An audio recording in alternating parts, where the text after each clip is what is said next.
When people mention about visiting Paris, the first thing that comes to mind is probably Eiffel Tower, maybe Arc de Triomphe, or maybe other popular sites that are packed with tourists. But after spending 6 days in Paris, what we find interesting is something deeper. It's the culture of living slower.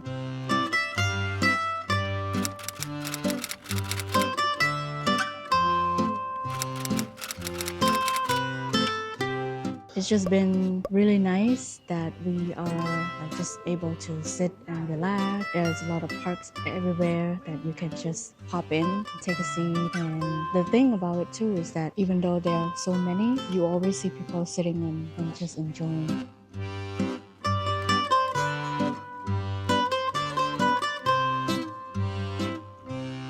People take their time when it comes to any of the restaurants. We went to one of the Cambodian restaurants, and the owner of the restaurant told us that they like to sit there and enjoy their food for like 3 hours before they leave. It's very interesting too because the hours for a lot of the stores are very limited. So most of the cafes and restaurants don't open until like 12 noon. And actually, like the first day we came in, we got up like at 11:30 and went to a restaurant at that time, and we were the first customers at 11:30. Yeah, it's so crazy to see that people enjoy having lunch at the same time. Because in the US, I feel like you go at this time, okay, you still have customer, but over here, if you go at 11:30, there's no one. We were like the only party in the restaurant, and then once it hits like 12, the strict lunchtime that they have, it's packed. Everyone likes to sit outdoor too, and so I think that was really interesting, just seeing how like people just love being in the sun, people watching, and how there's like space for that too. All the restaurants have space for outside. And what's nice to see is that they're not just eating, they really connect with people. Like whoever they're there with, they really talk, connect. I can see just how more relaxed and chill the vibe is here.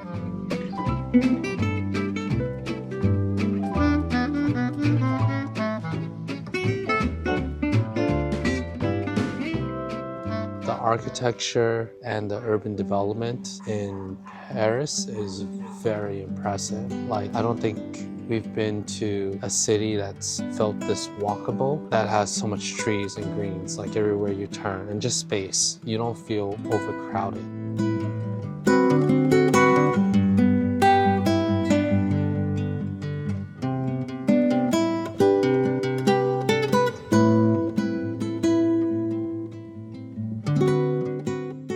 Yesterday, we went to the Eiffel Tower. Honestly, I expected worse. I really expected like it's gonna be so crazy with all the tourists, because when we were in London, always so crowded. London was always packed. Yeah, very crowded everywhere.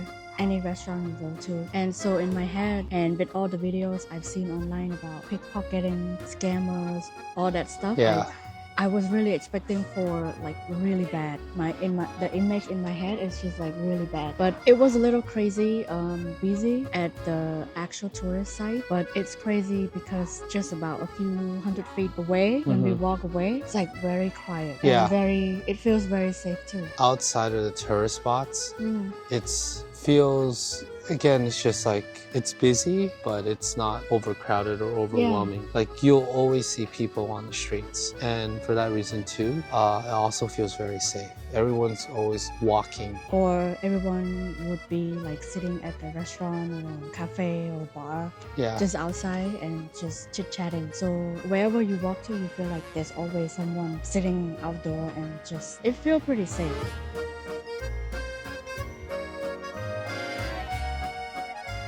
It was like 10 o'clock at night after the Eiffel Tower yesterday. 10:30, I think. Yeah, we were just walking to take the metro back, and the metro was packed. I don't think we hit any sketchy areas. There probably are definitely sketchy areas in Paris, but I think sort of what stops it, well, probably the government and everything like that, but also just having so much green space and just communal space where people are always out. So if you're doing something shady, like it's obvious, and people will like call you out, I think, on it. Even yesterday at the park at the Eiffel Tower, there were the police going around. Oh yeah. They We saw them have with like a big gun too. Yeah. Yeah, I'm like, ooh. behave yourself. Yeah. The only part that I felt like it was a little unsafe was when we passed through that bridge from Eiffel Tower to the other side. It was a little like, ooh, everyone is just walking and it's very crowded. And we did see a lot of like the scammers trying to give you the bracelet and The trying to sell typical things. tourist scams. Yeah. But outside of the tourist areas, it's felt very safe. I think we were worried about pickpockets on the subway, and so far the subway's been good, the metro's been good. But again, we stayed away, I think, from the tourist spots. Yeah, we really tried to be cautious to like very try to stay away from the crowd. I'm really trying to stay away from whoever try to come close to me. You always have to be attentive. You just never know. I mean, it's same thing in the US. Yeah. And I think, whenever you're just in person walking and not in a car, there's always that possibility. For the people here, again, their vibes are really chill. So even though we don't speak French, for the most part, they're very friendly about it and very polite. Parlez-vous anglais? Oui. Oui, oui. Oui, oui. I feel dumb a lot of times saying that because I only need to ask like, table for two, or I'll take this one. They know English enough to just go by like taking order. Make sure you always say bonjour when you enter. Yeah. And merci for thank you, or au revoir. Au revoir for goodbye. For goodbye when you're leaving. So we were trying to look at also some tradition or culture. We want to make sure that we're not rude. Yeah. Because, we're in a different country and we want to make sure that it's not our intention to show that we're rude or anything. And what I like about here is that it's very quiet. People don't like go yelling, screaming, crazy. You don't hear people playing loud music. It's very quiet, and I think people really respect that.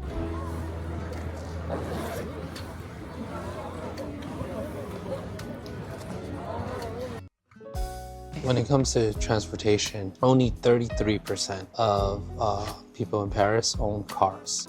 Put that in perspective, in LA, 95% of households own a car. And it's really obvious too. Like, we don't see bumper to bumper traffic. Even in the main tourist areas, I felt that it didn't seem like it was overwhelmed with like bumper to bumper cars. And there's like no highways, I think. Thinking about that, We haven't taken the Uber. Yeah. Or we've only been taking metro, so I'm not sure. But it's just, if we compare that to big city that we've been to, New York, Chicago, and then London. London was very busy. Very, very busy, especially around the tourist area. But over here, we went to the Arc.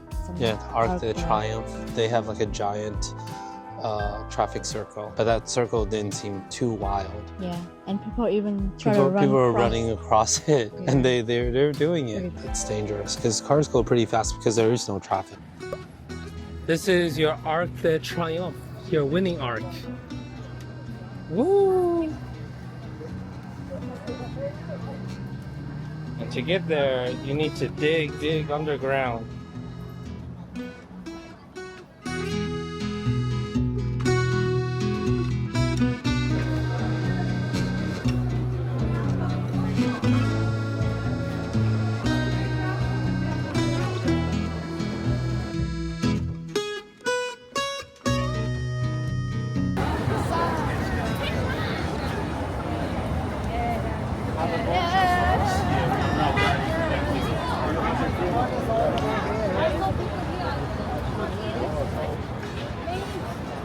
The building style, it really feels nostalgic for me. Yeah. Because a lot of the building style, they're very similar to Cambodian building. Cambodian used to be under French colonization. And so a lot of the building in Cambodia that I grew up seeing is very similar to the building over here. We're actually in this building right now. The building look almost like my primary school. It's very cool. Like, the moment I see this, a lot of memories popping up in my head, like going to school. Every time walking around the neighborhood around our hotel, I also feel a lot of memories keep popping up in my head as well. How in old time, we don't have social media. We just go out there and enjoy playing with the neighbor's kid, and then seeing how people sit outside, enjoy just talking, and then enjoying their time outdoor. I just feel like it really feels like the quality of life here is much better compared to how, I don't know, some other places that we see that people are always on their phone, and even at the restaurant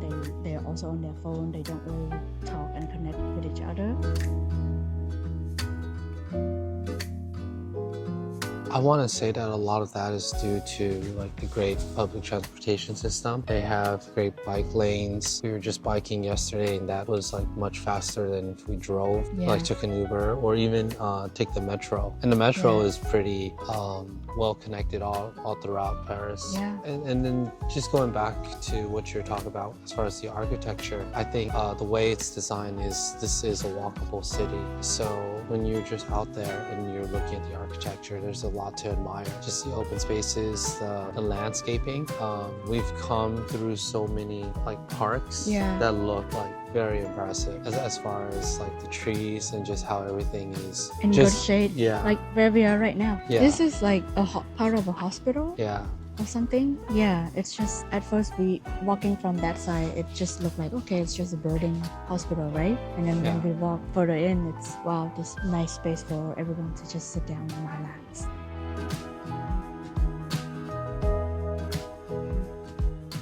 Do you see yourself possibly ever living here? I know the first day we came, you were like, oh, I don't think I like Paris. Has your mind changed? I have to say, when we first came, it was a little rough because just the way we had to carry everything, and it felt more rushed that day. I don't know why. We were trying to figure out the transportation system. So you have to have like a actual card, a Navigo card, and load it with tickets basically for the metro. So they have separate for the metro, the trains, and the bus.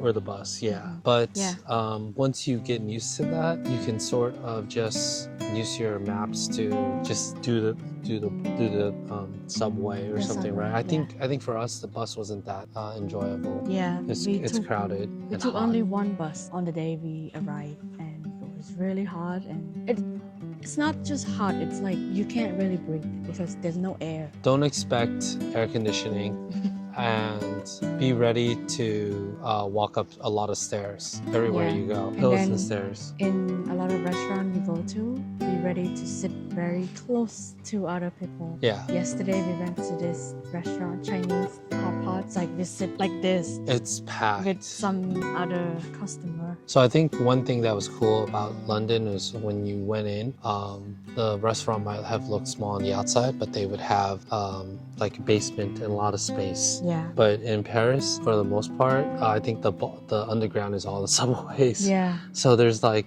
They do in French too.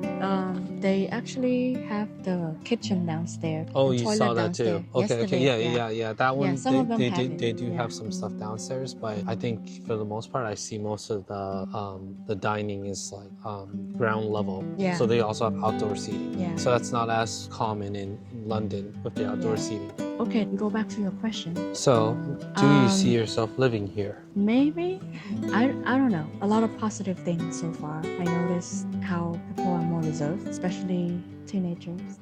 I guess you don't have a lot of like teenagers yelling or running around. Their wives are more chill than the teenagers that we see in the US. Not to offend anyone, but like I see a lot of teenagers sometimes when we go to In-N-Out, and they would be like screaming, yelling, and not really know how to be considerate. But over here, everyone is like they respect the space, and even though we need to sit in a tight little space, people still try to respect each other. I think the other thing too is that it's feels less capitalistic. Like you don't have a lot of big box chains and things like that, because the way I guess the city's developed is that you have a lot of small restaurants for just the locals, and same thing when it comes to like groceries. Yeah. Because I definitely do feel like when we eat out, the food feels more fresh. Not as much like salt, not as much flavoring, like artificial things, right? When we had pho, when we even done the sushi, I just feel everything is like clean.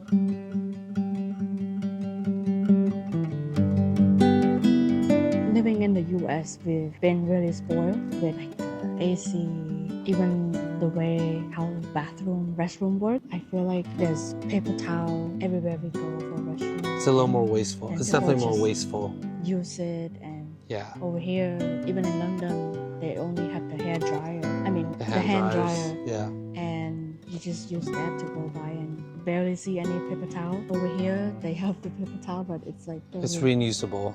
So it's a type where you can't cut it or rip it off. It's just like it spins and cycles, and I think they clean it or something. There are parts that I feel that I've been too spoiled living in the US, that I feel like it's not as clean here. Oh, do you? Like the way there's no paper towel. I can sort of see that. Yeah. Yeah. I see that. I see some of like the glasses look like some of the glasses we drink out look like they're pretty worn and things like that. There's always pros and cons in everything, but for the most part, we have really enjoyed how slow life we've been living for the last like 6 days in Paris. Yeah. And just want to share that, it's important to really take time sometimes, because I feel like if we're not doing this travel, we would be like non-stop working. Even right now, we're working remote. It's fortunate for us to be able to do this, but it also, Paris is like a place to remind us that to slow down.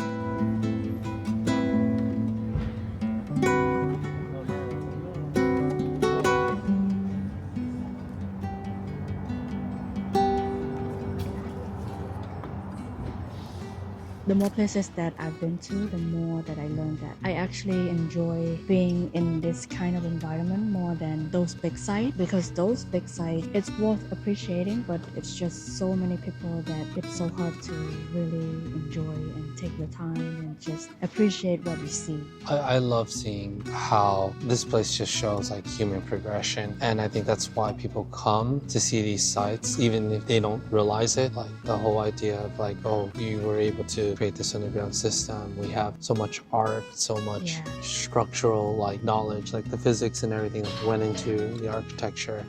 It's just very impressive. And so I feel on two ends that it is slower, but it's also what allows us to sort of live like this now, right? Yeah. We can take it slow because we've come so far as people.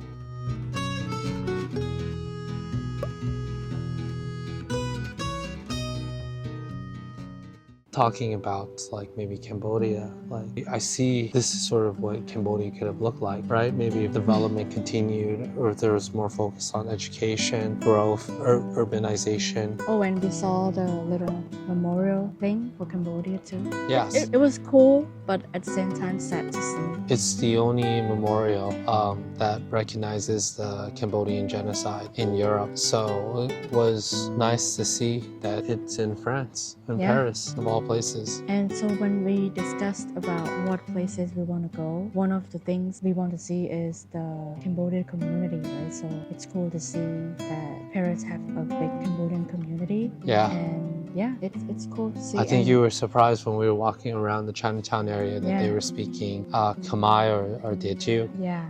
So I was surprised, and that was a nice thing. Which one? Cambodian everywhere. You hear them all speak Khmer? That's good to see. Yes, I guess they work here, I think.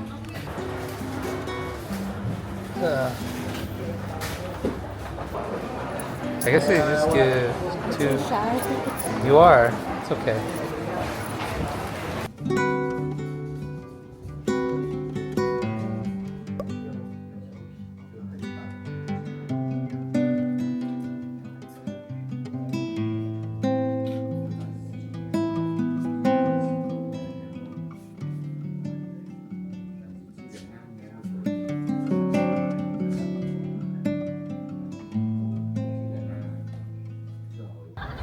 You feeling protected? Feel good. We did something just nice for our culture, our history, tradition, and man, I wish I spoke more Chinese, more Teochew. What did you want to ask? I can try. I just want to learn more, like how long they've been around and then how the community is out here. But just walking around, we hear a lot of people speaking Teochew and also Khmer. Cambodian. Cambodian, yeah. So it's It's nice. There's a lot of culture here. Seeing how French people sitting outside enjoying their food for hours, connecting with the people they are with, is a great message and a reminder for us all to take a pause sometimes and just be in the moment. Because once this moment has passed, it will never come back.